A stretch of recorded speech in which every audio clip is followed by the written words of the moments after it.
Good morning, everyone, and welcome, Minister, and colleagues, particularly those who've come from far afield, from the DST, NRF, Mantec, and of course all colleagues from Rhodes University as well. Thank you for turning out for this great celebratory day.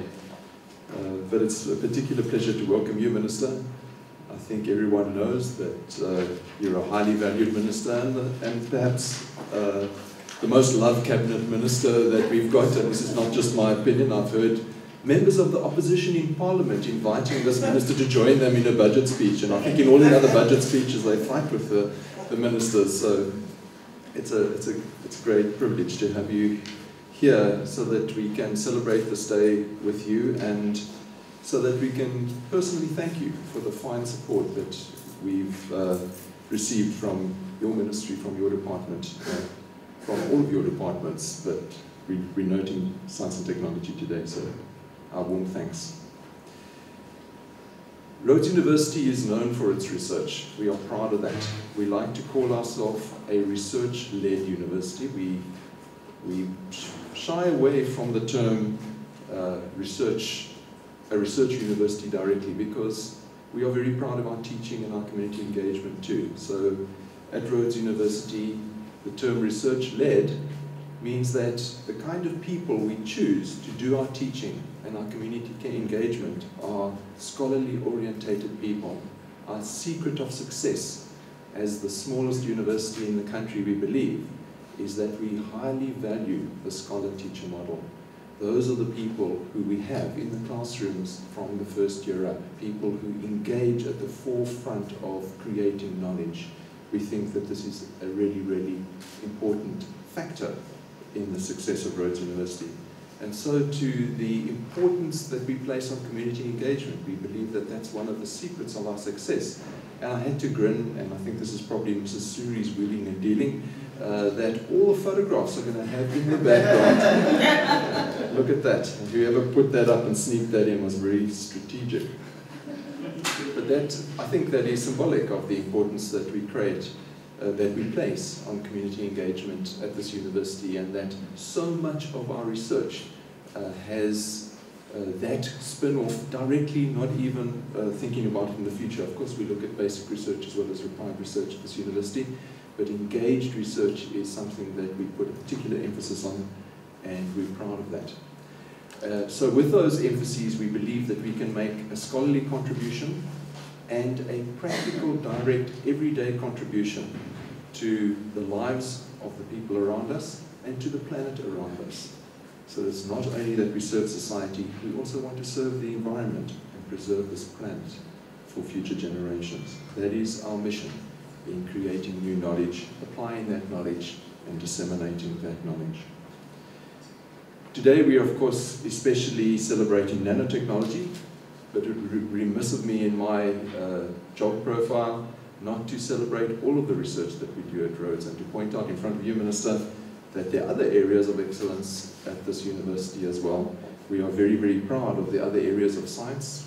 Our SKA, of course, is very topical, and Rhodes has played a leading role in getting that project off the ground in South Africa. Our natural and physical sciences are well known. We are famous for many areas in that particular area of the university, as well as in our other faculties, and I want to actually mention them. In our humanities and social sciences, we have many outstanding people who make contributions in pharmacy, in education, particularly in early childhood development, and particularly in mathematics education, which I think is critical to society in South Africa. And in law and in commerce too, some outstanding researchers who contribute to the national landscape. And so there's a broad range of areas in which we believe we are well placed to make pivotal contributions to the creation of knowledge and the relevance of knowledge to South African society and the South African geographic situation. But there's another reason why I want to mention those, and that is to say that in any organization where you want to really, really achieve at the highest level, what you need is a pace setter. And what we are celebrating today, I believe, is not only Rhodes University's pace setter, but South Africa's pace setter, and certainly one of this continent's pace setters. The reason why people strive to achieve in a scholarly way at Rhodes is we have an unbelievable role model to model ourselves on at this university. And I don't know how we landed up with her, but somehow or other through a set of accidental job applications, she landed up here and then got tired of filling in job applications and never went anywhere else, I think. But we are extremely fortunate, Professor Neokong, to have you here. And I think one of I'd like to just talk a little bit about Professor Neokong and the value to research at Rhodes University and South Africa and to this continent of having Professor Neokong here, because she could easily be on a continent somewhere else. She's had lots of offers from places that are much better resourced than us. She could easily be somewhere else, but she has opted to stay here and put her energy into building Rhodes University, this area of the Eastern Cape, one of the poorest areas in the country, South Africa and the continent at large. And I think that's a hugely valuable thing. She's not only a treasure at Rhodes, she's a national and a continental treasure to have here. So many acknowledgements of Professor Neokong have gone before us.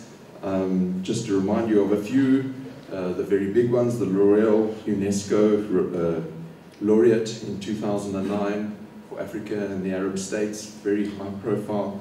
That was the occasion where several people who went through Charles de Gaulle Airport in Paris came back and said, hey, we saw Prof. Neokong all over Charles de Gaulle Airport, pictures of her. And we thought at the time that we could give our marketing division any amount of money that we liked, and they could never get that kind of profile for the university. She's had recognition from the Pan-African Chemistry Network, many different recognitions from UNESCO, being asked to sit on the high panel on science, technology, and innovation for development. She was chosen in 2012 as for an exhibition in Spain as one of the 12 names, 12, that's not many, 12 names to change the world. And very recently, of course, chosen in South Africa as one of the 21 icons in South Africa. So a lot of recognition for a very, very deserving person. Last year, NRF Lifetime Achievement Award as a researcher, and she is, of course, a distinguished professor of Rhodes University. There are only 3 of those distinguished titles that have ever been awarded from Rhodes University. So we're actually even more discerning than the NRF with their Lifetime Achievement Award. And many others besides.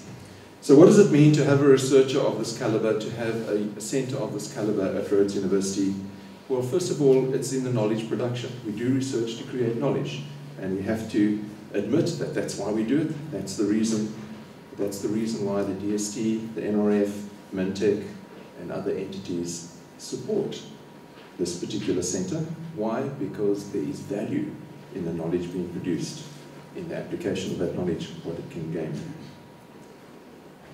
And what Professor Neokong and her group around her have achieved in scholarly terms is literally staggering. It is absolutely staggering.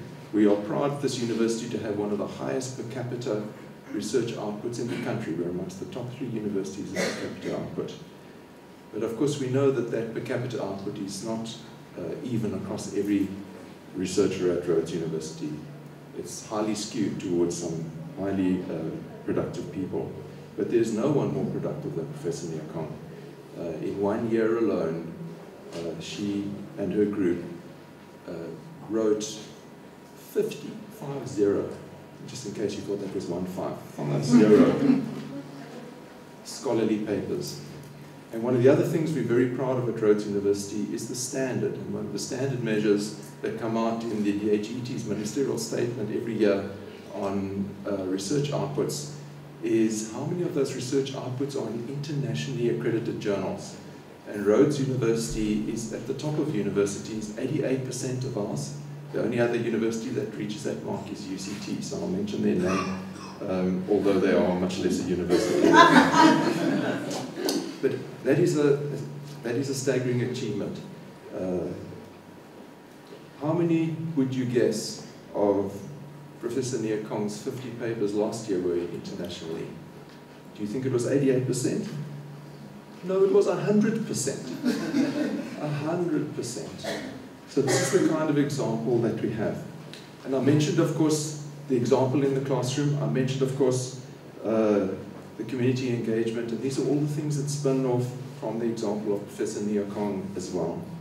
She exudes passion for science. She does it, she teaches it, she promotes it, she finances it, she applies it, she organizes community engagement activities around it. She is a huge example into every aspect of what the knowledge creation and application of it, of what we find important. And so having this kind of role model here, this kind of pace setter at Rhodes University is something that lifts the kind of intellectual space for everybody, not just for the chemists, not just for the scientists, for everybody in every part of the university. And that's one of the huge secrets of our success at Rhodes University.